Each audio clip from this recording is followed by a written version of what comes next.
Assalamualaikum warahmatullahi wabarakatuh. Alhamdulillah, Allahumma salli ala Muhammad wa ala ali Muhammad. Salah satu amalan yang dianjurkan Rasulullah sallallahu alaihi wasallam adalah memperbanyak doa. Olehnya senjata orang mukmin adalah doa. Salah satu kenapa ada orang yang bisa istiqomah ke masjid, bisa istiqomah taat kepada Allah, cinta kepada Rasulullah. Salah satunya karena dia banyak-banyak berdoa, minta istiqomah, minta cinta kepada Rasulullah sallallahu alaihi wasallam, sehingga ia dikaruniai oleh Allah Subhanahu wa taala cinta kepada Allah dan Rasulnya. Olehnya saya mengajak kepada kita semua, mari kita banyak-banyak berdoa kepada Allah Subhanahu wa taala. Besar kecil keinginan kita, besar kecil harapan kita kepada Allah, maka berbanyaklah memohon kepada Allah Subhanahu wa taala. Oh, ibundanya Halisi yang saya sayangi, tidak pernah saya bilang. Almarhum ayahanda saya, semenjak dia hidup saya tidak pernah tanya, tidak pernah dengar beliau bilang, ibu saya mana nasi, tidak pernah. Dia anak-anak sekarang Pak luar biasa, panggil anak-anak Bumi. Saya kaget tadi, siapa namanya Bumi? Ternyata panggil sayangnya cowoknya Bumi. Sedangkan perempuan disebut langit, bumi langit. Ini banyak Pak, terjadi seperti begitu. Mudah sekali. Tadi juga saya sampai bingung bacanya. Minta pap. Nah, saya kira apa itu pap, ternyata foto balik. Nah, saya bingung Pak. Itu saya baca WA-nya. Kenapa WA-nya laki-laki minta pap? Apa itu PAP? Anu Ustaz, foto profil, foto. Dari mana foto itu PAP?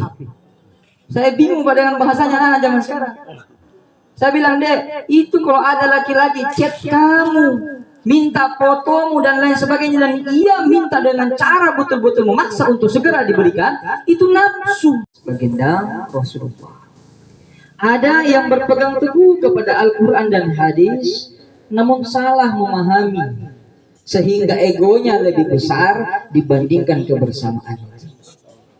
Bahkan suatu ketika saya pernah baca dalam kitab Fathul Bari, dalam hadis Sahih Bukhari, Rasulullah menggambarkan antara manusia yang keluar dari perdebatan.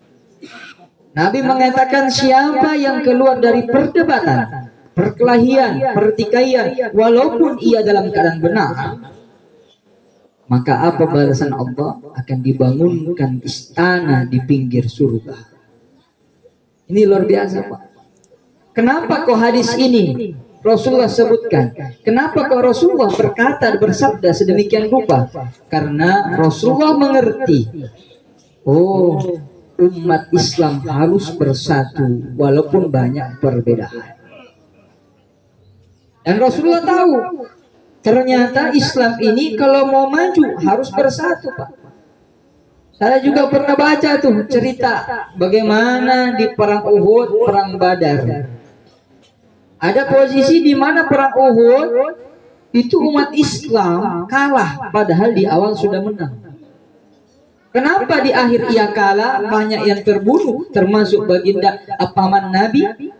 Karena ada yang egonya lebih besar dibandingkan niatnya untuk bersatu. Egonya besar, alhasil mereka yang egonya besar mengesampingkan persatuan, datanglah murka Allah berupa kekalahan. Rumpun keluarga yang sama-sama berbagi duka, ini takziah juga harus dipahami Pak. Saya tuh berkali-kali ngasih tahu, takziah itu bukan adalah acara, tapi takziah itu adalah amal ibadah. Nabi bersabda, "Ma min mu'minin yu'azzi akhahu faqad kasallahu yaumal qiyamati min hudal karamah." Hadis ini diriwayatkan oleh Imam Tabrani, diperkuat dengan Imam Malik. Apa maknanya? Rasul pernah bersabda, "Ma min mu'minin", tidak ada dari orang yang beriman, yu'azzi akhahu, ia bertakziah kepada saudaranya yang dilanda musibah, illa, kecuali kata Nabi, kasahullahu yaumal qiyamah min hulal karamah, pada hari kiamat nanti Allah akan pasangkan mahkota kemuliaan. Luar biasa. mahkota kemuliaan. Dan takziah ini identitasnya adalah firman Allah, wa ta'awanu 'alal birri wat taqwa. Saling tolong menolonglah dalam kebaikan dan ketakwaan. Itu biasa ada rumpun keluarga kita ini, sering Pak terjadi mana-mana. Biasa ada itu yang tidak mau bertakziah. Alasannya apa? Takziah ini memberatkan orang yang kena musibah. Kenapa? Karena orang musibah nanti yang dikena musibah kasih makan tamunya, keluar banyak uangnya, padahal dia dilanda musibah.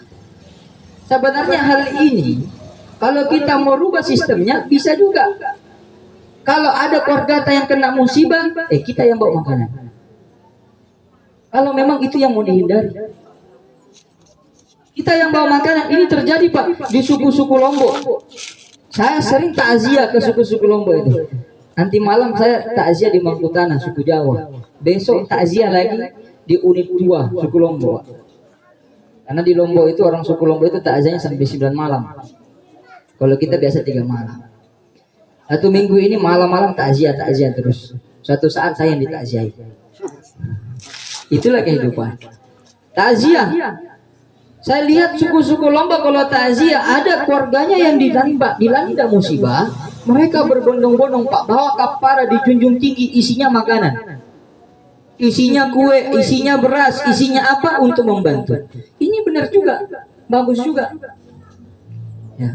Kalau memang tidak mau bertakziah karena takut memberatkan. Tapi terkadang Pak, orang yang seperti bicara takziah bid'ah, takziah dilarang Nabi, saya cuma curiga, jangan sampai ini orang hanya malas. Karena malasnya pergi hadir dengar ceramah, maka dan ini bid'ah. Itu banyak seperti begitu Pak. Padahal Nabi sudah jelas dalam hadisnya, beliau mengatakan ma min mu'minin yu'azzi. Apa itu yu'azzi? Ta'ziyah. Apa artinya ta'ziyah dalam bahasa Arab? At-ta'ziyah hiya at-tasbir, mengajak untuk sabar. Bukankah dalam acara ta'ziyah, kebiasaan kita ta'ziyah ini ada ceramah agama mengingatkan kita kepada ketakwaan, dan ini betul-betul identitasnya selalu berkesinambungan dan menyambung kepada ayat Allah, wa ta'awanu 'alal birri wat taqwa. Tolong menolonglah dalam kebaikan dan juga ketakwaan. Berlomba-lomba berbuat kebaikan, berlomba-lomba ajak orang untuk bertakwa. Rumpun keluarga yang sama-sama berbagi duka. Sekarang ini banyak sekali fenomena seperti itu. Hanya malas tapi menjadikan pemahaman yang simpel untuk membenarkan kemalasannya. Makutu sembahyang taraweh, malas sholat taraweh. Mengatakanlah dia, Nabi tidak pernah sholat taraweh. Nabi sholat taraweh di rumah, nggak pernah berjamaah. Itu banyak Pak. Terkadang saya katakan orang yang berpendapat seperti begini, sholat taraweh enggak di rumah. Kalau sholat taraweh di rumah berjamaah enggak? Iya, dengan saudaranya, dengan anaknya, dengan istrinya. Terkadang cek per cek ternyata orang yang tidak pergi taraweh, orang yang mengatakan Nabi tidak pernah taraweh berjamaah, dianya di rumah tidak pernah sholat taraweh. Na'udzubillah min zalik. Wala talbisul haqqa bil batil. Allah mengatakan jangan kau pakai pakaian kesombongan untuk pakaian kebaikan untuk menutupi dosa-dosa. Itu banyak Pak seperti begitu. Jadi imam masjid tapi ahli maksiat. Labelnya ustaz tapi sesat. Banyak begitu. Banyak sekarang dunia pendidikan agama Islam yang diajarkan di dalamnya bukan ajaran Islam. Banyak. Buat kajian niatnya untuk memahamkan agama kepada masyarakat awam, yang ada kajian dibuat untuk membodohi kaum awam. Ini orang-orang yang seperti kadang-kadang begini berdakwah tidak pernah belajar sejarah. Nabi itu ketika berdakwah di Makkah dan Madinah beda materinya, beda teorinya, beda caranya. Itu Nabi. Ya. Kita sekarang ini mentang-mentang dapat sedikit ilmu langsung berdakwah. Berdakwahnya kurang ajar, keras sekali. Nabi tidak kerjain, zaman Nabi tidak ada. Ahli neraka. Seakan-akan surga sudah dikapling-kapling. Tawaku yai, tawan kepuluk yai. Sehingga yang beda golongan dengan dia sudah dipastikan masuk neraka. Ini bahaya. Nauzubillah summa nauzubillah min dzalik.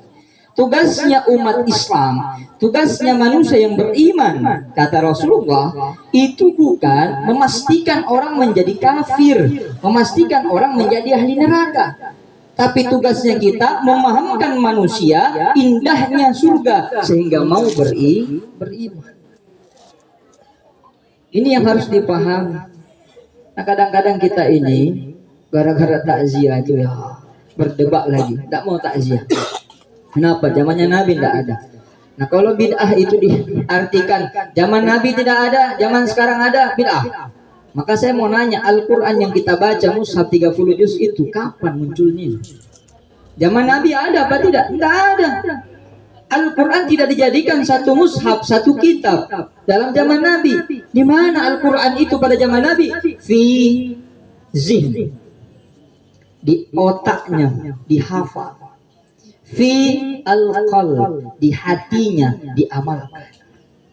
Nah, kalau sekarang bagaimana Pak? Kita baca Quran. Sekarang banyak sekali cetakan Al-Quran malah dengan versi-versi khot yang berbeda dan lain sebagainya. Apakah ini bukan bid'ah? Ayo, kalau itu kita artikan. Tapi karena kebanyakan Al-Quran yang dipakai untuk mengingat Allah, mushaf ini dikatakan oleh Umar bin Khattab dirampungkan oleh Utsman bin Affan, sahabat Nabi Utsman bin Affan. Kenapa? Karena banyak hafiz Quran yang meninggal. Tidak ada kaderisasi. Sedangkan mau mengaji, mengajar orang, itu tidak tahu kalau dia tidak hafal. Nah, banyak penghafal sudah meninggal. Maka disepakatilah para sahabat, rangkumkan Al-Quran, jadikan satu mushaf, satu kitab, juz 1 sampai juz 3. Itulah yang kita pakai sekarang. Maka Islam itu Pak, bukan sempit. Islam itu luas, jangan dipersempit. Saya selalu mengatakan sama orang-orang seperti begini, yang berpikiran sempit. Kenapa tidak mau takziah? Oh, takziah bid'ah. Siapa bilang bid'ah? Oh, tidak ada Nabi takziah. Terus coba terjemahkan. Ma min mu'min yu'azzi akhahu. Kata azza yu'azzi dalam Al-Qur'an, dalam hadis-hadis itu coba baca. Apa artinya ini? Baru buka Fathul Qorib, baru buka Bulughul Maram sudah mengatakan ini halal haram. Itu kadang-kadang saya bilang, Pak, saya saja nggak berani mengeluarkan fatwa, nggak berani saya. Kenapa? Itu di rumah ada fatwa Mufti Al-Azhar. Jumlahnya ada 38 jilid. Saya baru baca kayaknya 13, kalau nggak salah 13 14, ingat saya. Yang baru saya baca, belum di setengahnya. Belum di setengahnya. Di sana ada Fathul Bari, penjelasan daripada hadis Sahih Bukhari. Itu baru saya khatamkan baru 2 jilid. Sedangkan di situ ada 6 jilid. Ini syarahnya, bukan hadisnya. Kalau kirat hadisnya, alhamdulillah, pernah saya duduk sama guru saya baca hadis Sahih Bukhari, Sahih Muslim, Ibnu Majah, Kutubus Sittah sudah pernah dibaca. Cuma kalau penafsirannya baru sedikit-sedikit yang saya pahami. Ini orang nggak pernah memahami, membaca hadis secara konteks, mendengarkan sesingkat apapun, langsung berfatwa dan bahkan mengatakan ini sesat, ini yang baik, ini yang harus diperbaiki. Pola pikirnya kita ini harus diperbaiki. Rumpun keluarga yang sama-sama berbagi duka. Saya mohon maaf, kemarin Pak Ustadz kok ngomong takziah itu halal, ngomong takziah itu wajib, tapi kemarin kok nggak datang takziah. Kemarin malam saya ada undangan. Habis itu tadi malam saya mau datang tapi seharian saya demam. Saya tanya sama Upu, saya tidak takziah Upu. Malam pertama hujan, malam kedua ada undangan hari Senin. Malam ketiga kemarin saya mau datang tapi qadar Allah demam dari pagi sampai malam. Nah, begitulah hidup. Bukan hanya orang yang sudah tua yang sakit, muda-muda juga kadang-kadang sakit. Maka Bapak Ibu, rumpun keluarga semua, bukan berarti saya mengatakan seperti ini takziah itu wajib, bahkan takziah itu harus, bahkan berarti diri saya nggak bertakziah. Alhamdulillah selama ini saya kemana-mana takziah. Kenapa Pak? Ini takziah penting sekali. Kalau bukan kita yang saling menguatkan, siapa lagi? Kalau bukan kita yang saling mengingatkan, siapa lagi? Pada zaman sekarang ini bahkan orang-orang sudah jarang Pak mendengar ceramah agama. Belajar agama kapan? Nanti pas takziah. Belajar agamanya kapan? Nanti pas Maulid. Belajar agamanya kapan? Nanti pas Isra.